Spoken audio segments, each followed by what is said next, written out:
Futebol de Verdade com António Tadeia.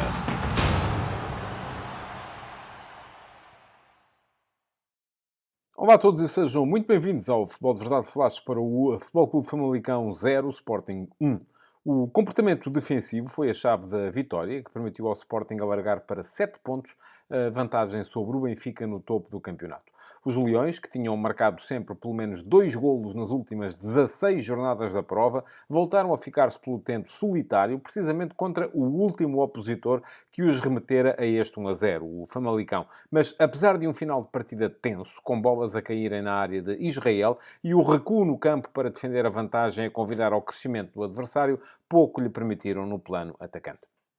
O golo de Pedro Gonçalves, a coroar uma primeira parte que foi dominadora e pressionante por parte do líder da Liga, mas nunca particularmente criativa, chegou para levar os 3 pontos. Sobretudo porque mesmo depois, quando a equipa começou a sentir mais receio de subir para pressionar, foi sempre capaz de montar uma barreira eficaz à frente do seu guarda-redes. O Famalicão não fez um só remate enquadrado e 3 dos 7 com que terminou a partida apareceram no período de compensações, já em fase de desespero que foi mútuo. Ao todo, os donos da casa somaram um índice de golos esperados de apenas 0,3, mas a verdade é que também conseguiram remeter o Sporting a um insignificante 0,8, o mais baixo dos Leões desde os 0,7 da visita ao Benfica em novembro. Mesmo já tendo sido poucos lances de baliza, a primeira parte não fazia prever nada disto. Tão forte e eficaz estava a ser a pressão feita pelo Sporting. Ruben Amorim procurava e conseguia travar a saída a 4 dos famalicenses, recuperando muitas bolas na frente através de um encaixe eficaz e da concentração do seu par de médios, sempre alerta para conduzirem o jogo em direção à área adversária. Aí, porém, impunha-se o acerto da linha de trás da equipa da casa, sempre melhor a defender do que a construir. Gyökeres de cabeça, aos 8 minutos, atirou ao lado e avisou para aquilo que aí vinha, que foi uma combinação entre Yulman e Bragança, que este aproveitou aos 14 para meter a bola na barra com um desvio providencial do guarda-redes Luís Júnior a impedir o 1-0. O golo chegou, no entanto, aos 20, na sequência de mais uma recuperação alta dos Leões. Gyökeres chegou a uma bola antes de Justin Diaz, deu-a para Trincão, que imediatamente a soltou para o remate de Pedro Gonçalves, feito no limite, antes do carrinho de Richelli e metido entre o pé e a mão esquerda do guardião. Talvez este devesse ter feito mais no lance em apreço. O jogo foi decorrendo com domínio total do Sporting, mas sem situações de golo evidente. O Famalicão só chegou perto da área de Israel na ponta final do primeiro tempo, na sequência de um canto e 2 livres laterais, e só rematou uma vez antes do intervalo, num livre cruzado de Chiquinho que passou sobre a barra. A segunda parte, contudo, seria ligeiramente diferente, porque uma substituição, que foi certa em todos os aspectos, a de Diomande por Quaresma, veio lembrar os jogadores leoninos da sua própria vulnerabilidade e pode ter levado a equipa a baixar excessivamente no terreno. Diomande saiu porque tinha um cartão amarelo e Amorim não queria expô-lo à eventualidade de uma expulsão. Quaresma entrou muito bem, rápido nos desarmes e com um par de iniciativas no ataque, mas a verdade é que o segundo tempo trouxe um Sporting mais recatado a pressionar, possivelmente com medo de falhar. Os Leões metiam menos gente a condicionar na frente e o jogo começou a sorrir a Zaidu, que a partir desse momento passou a ser capaz de carregar a sua equipa e de levar a bola até Chiquinho, o mais perigoso dos seus atacantes, que Cádiz foi absolutamente controlado por Coates. E se isto abria espaço na profundidade, a verdade é que nem as linhas atrasadas encontravam Gyökeres, nem nas ocasiões em que teve bola, o sueco foi sendo capaz de iludir a marcação de Diaz. Ainda assim, a melhor oportunidade do segundo tempo foi criada por Trincão, que aos 73 minutos ganhou a linha de fundo na direita e encontrou Morita com espaço na área. O primeiro tiro do japonês acertou em Richelli e o segundo em De Haas, acabando a bola por sair para canto. Cádiz, no único lance em que se superiorizou a Coates, aos 80 minutos, rematou cruzado por cima da barra, mas já com pouco ângulo. E só mesmo no final, com a entrada de Óscar Aranda, é que os famalicenses ameaçaram. Foi Chiquinho que, ao terceiro minuto de descontos, depois de recuperar uma bola que o espanhol conduzira, mas deixara escapar, quando pisou em cima dela e caiu, desperdiçou a melhor situação de golo para a equipa de Evangelista, chutando para fora. A vitória leonina acabou assim por ser justa, ainda que assombrada por uma segunda parte muito nervosa e por isso mesmo menos controladora. O Sporting sente o objetivo mais perto e isso parece limitar a equipa em momentos de decisão. Para o título faltam agora no máximo 9 pontos e os Leões têm 3 jogos em casa. Foi essa a importância maior do jogo de hoje.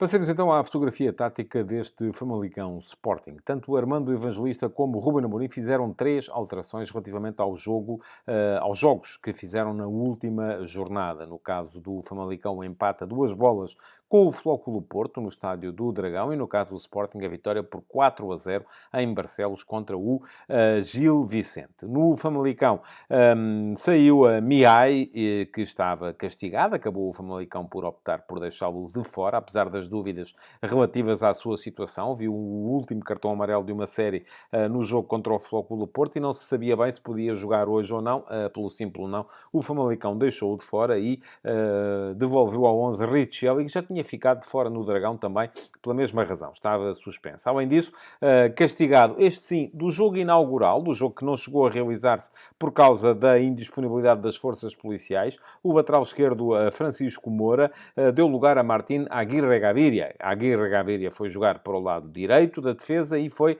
Nathan, o habitual lateral direito, quem jogou pela esquerda. Por fim, mais à frente, Sorriso, o extremo Sorriso, não apareceu e quem surgiu em vez dele foi Chiquinho. Por isso mesmo também, se calhar mais fresco, acabou por ser um dos destaques na equipa do Famalicão, que apareceu no seu habitual 4-2-3-1, com Luís Júnior na baliza. Martín Aguirre Gaviria era o lateral direito, Nathan o lateral esquerdo e os dois centrais, Richelli e Deas. Depois, dupla de médios, com Topic mais recolhido e Zaidu a sair mais para ações de pressão e sempre mais capaz de levar a bola, de a conduzir e de fazer variações de flanco na equipa do Famalicão. Mais à frente, Puma Rodrigues foi o extremo-direito, Chiquinho partiu a jogar a partir da esquerda e Gustavo Sá surgiu nas costas do ponta de lança, que era Yonder Cádiz. Ora, a saída de bola do Famalicão era geralmente feita a 4, com os centrais ligeiramente abertos, mas os dois laterais mais baixos. Notaram-se aí as dificuldades de Nathan para jogar de pé esquerdo, ele procurava sempre as combinações através do espaço central, do corredor central, e isso também veio, de certa forma, facilitar o encaixe do Sporting, que metia Trincão e Pedro Gonçalves muito ativos em ação de pressão sobre os centrais adversários, fazia avançar Jenny Catamo e Nuno Santos para caírem em cima dos laterais e, além disso, ainda condicionava os dois médios com Gyökeres e também com as chegadas de Bragança e até de Hjulmand. Foi muito com base nisto que o Sporting conseguiu neste início de partida, inclusive a chamar muitas vezes Gustavo Sá a ações de início de organização ofensiva e fazer baixar o Famalicão no campo, porque o jogo na primeira parte decorreu quase todo muito próximo da baliza de Luís Júnior. Do outro lado, vamos olhar para o Sporting. 3 alterações também feitas relativamente ao jogo de Barcelos contra o Gil Vicente. Saiu Quaresma, defesa central, regressou Coates, que estava claramente guardado para este jogo, devido à dimensão física do ponta de lança do Famalicão, e Yonder Cádiz. Coates foi sempre uma sombra de Cádiz, ganhou quase todos os lances que disputou com ele. Além disso, no meio-campo, Morita cedeu a vez ao regressado Hjulmand, que estava castigado na partida de Barcelos, e a Ricardo Gaio, um dos alas, também saiu para entrar. Ele jogou a ala esquerdo em Barcelos, na primeira parte pelo menos, para entrar Nuno Santos, que também estava castigado nessa partida contra o Gil Vicente. Sendo assim, o 3-4-3 do Sporting a dispor-se com Israel na baliza, depois tripla de centrais com Diomande na meia-direita, Coates no corredor central, mas a ser sempre a sombra de Yonder Cádiz, e Gonçalo Inácio no corredor esquerdo, na meia-esquerda. Depois, mais à frente, Jenny Catamo foi o ala direito e Nuno Santos o ala esquerdo. Hjulmand e Bragança era o par de médios, com Bragança a sair muito mais para ações de criação, a procurar muito mais as entrelinhas e a proximidade com Gyökeres, que era o ponta de lança, sendo que Francisco Trincão jogava na meia-direita do ataque e Pedro Gonçalves a partir da meia-esquerda. Já vos disse há bocado como é que o Sporting encaixava no plano defensivo na saída de bola do Famalicão.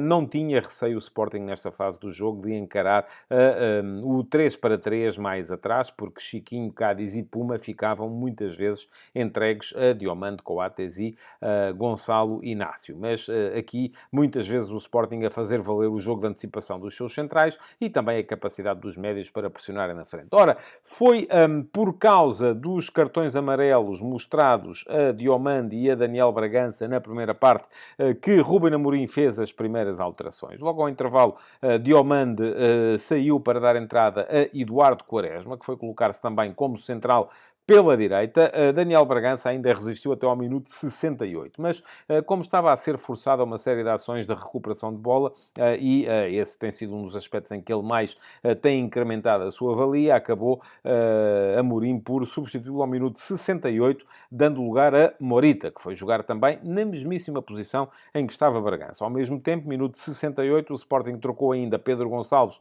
por Paulinho, e aqui notou-se uma tendência de Ruben Amorim para tentar ser mais forte nas bolas aéreas, porque já se percebia que os cantos e os livros laterais iriam ser uma das armas do Famalicão daí até a final, e ao mesmo tempo trocou ainda Jani Catam, lesionado, por Ricardo Gaio, que foi jogar, começou por ir jogar para o lado direito da defesa do Sporting, mas claramente menos ofensivo do que era Catam até aí. Ao minuto 70, mexeu Armando Evangelista no Famalicão, trocando Puma por Sorriso, extremo por extremo, e depois ao minuto 77 saiu Topic para a entrada de Filipe Soares, que se deu um bocadinho mais ao jogo no plano ofensivo, embora nessa altura muitas das conduções, muitas das ações de variação de flanco da equipa do Famalicão fossem protagonizadas por Zaidu Youssouf, o melhor dos médios do Famalicão nessa altura. Por fim, minuto 84, risco total por parte do Famalicão, enfim, não total, mas pelo menos rejuvenesceu e renovou a frente de ataque. Porquê? Porque tirou Gustavo Sá para fazer entrar Oscar Aranda, um jogador menos coletivo, mas mais competente no plano individual, um jogador mais capaz de entrar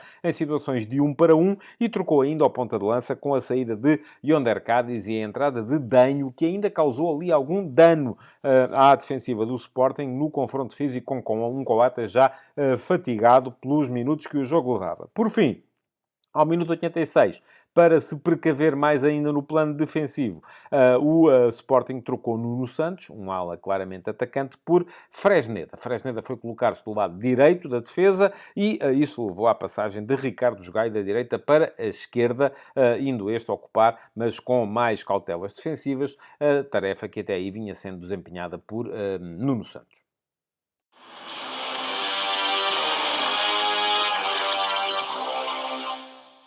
Foi um bocadinho esquizofrénica, quase, a atuação de alguns dos jogadores da equipa do Famalicão. Por exemplo, os dois centrais, Richelli e Justin Dias, que, do ponto de vista da construção, não estiveram bem. Tiveram sempre muitas dificuldades durante a primeira parte, sobretudo quando o Sporting pressionou, mas foram sempre muito fortes no plano da anulação dos ataques da equipa leonina. Foi muito no acerto da sua dupla de centrais que a equipa do Famalicão foi capaz de partir para conseguir segurar o Sporting no plano ofensivo, quando o Sporting teve tanta bola como teve ao longo da partida. Além disso, o jogador mais constante da equipa do Famalicão terá sido Gustavo Sá, sempre forte a ligar, mas sem ter ainda assim a influência que veio a ter no jogo Oscar Aranda na ponta final, quando entrou o Espanhol, e o Espanhol, através de lances de 1 para 1, através do seu repentismo, da capacidade de ir para cima dos adversários, criou até mais dificuldades à defesa do Sporting, mas Chiquinho apareceu muito bem durante a segunda parte, sempre capaz de desequilibrar a partir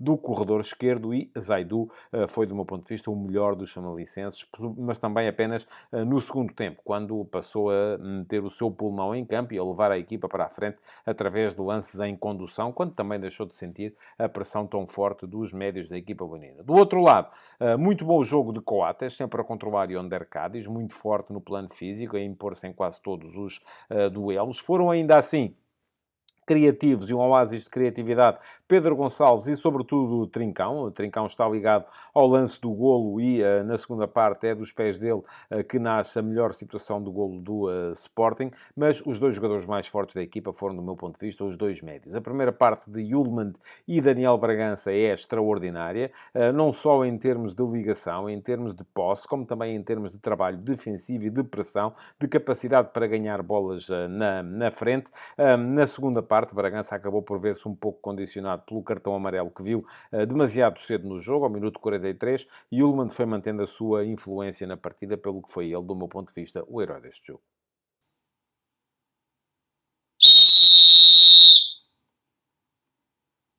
A arbitragem de Fábio Veríssimo acaba por ficar manchada por um erro que pode dizer-se grave e que será tanto dele como do VAR, Hugo Miguel, que foi a não marcação de uma grande penalidade favorável ao Sporting ao minuto 23.